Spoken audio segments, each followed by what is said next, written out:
மனிதநேய தினம். மனிதநேயம் என்பது அடிப்படையில் ஒவ்வொருவருக்கும் இருக்க வேண்டிய பண்பு. இது குறித்து இம்மாத நமது மண்வாசம் இதழில் துன்பப்படுவோரின் துயர் துடைக்கப்பட வேண்டும் என்ற தலைப்பில் கட்டுரை எழுதியுள்ளார் காந்தி கிராம கிராமிய பல்கலைக்கழகத்தின் முன்னாள் துணைவேந்தர் முனைவர் பங்கஜம் அவர்கள். ஆகஸ்ட் 19ஆம் தேதி உலக மனிதநேய தினமாக அனுசரிக்கப்படுகிறது. மனித நேயத்தோடு ஒருவருக்கொருவர் உதவி செய்து கொள்ளும் நாளாக கருதப்படுகிறது. அத்தோடு உதவும் செயலில் ஈடுபட்டு அவர்களது உயிர் தியாகம் செய்ததையும் நினைவு கூறுவதாக அமைகிறது. ஐக்கிய நாடுகள் பொதுச்சபையில் 2009ஆம் ஆண்டு ஸ்வீடன் கொண்டு வந்த தீர்மானத்தின்படி மனிதநேய நாள் மானுட உறவை நினைவுபடுத்துகிறது. ஆண் பெண் ஜாதி சமய வேறுபாடற்ற ஒரு சமுதாயம் உருவாக வேண்டும். மானுடத்தின் துன்பத்தை துடைத்து அவர்களின் உரிமைகளை காக்க வேண்டும். இந்த நியதியை உலகம் முழுவதும் உணர வேண்டும், கடைபிடிக்க வேண்டும் என்பது இத்தினத்தின் முக்கிய குறிக்கோள். இந்த குறிக்கோளை அடைய அனைவருக்கும் ஏற்ற வகையில் கல்வி அளிக்கப்பட வேண்டும். இந்த முயற்சியில்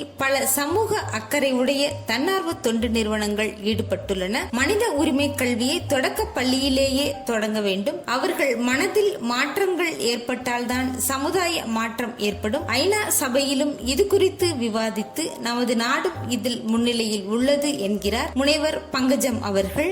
மனித உரிமை கல்வி அளிக்கப்பட்ட பள்ளிகளில் ஏற்பட்டுள்ள மாற்றங்கள் குறித்து 6 மாநிலங்களில் ஆய்வு செய்யும் வாய்ப்பு கிடைத்தது. மனித உரிமை கல்வி பெற்றுக்கொண்ட இளம் மாணவ மாணவியர் மனதில் பெரும் மாற்றங்கள் ஏற்பட்டிருப்பதை காண முடிந்தது. உரிமைக்காக போராடுவதை விட தங்களது கடமைகளை செய்வதே முக்கியம் என்பதை திடமாக கொண்டிருந்தார்கள் என கூறும் பங்கஜம் அவர்கள் மனிதநேயம் காக்கப்பட வேண்டியதன் அவசியத்தையும் அதற்கான உதாரணங்களையும் சொல்கிறார். அது குறித்து அறிந்து கொள்ள இம்மாத நமது மண்வாசம் வாங்குங்க, வாசியுங்க.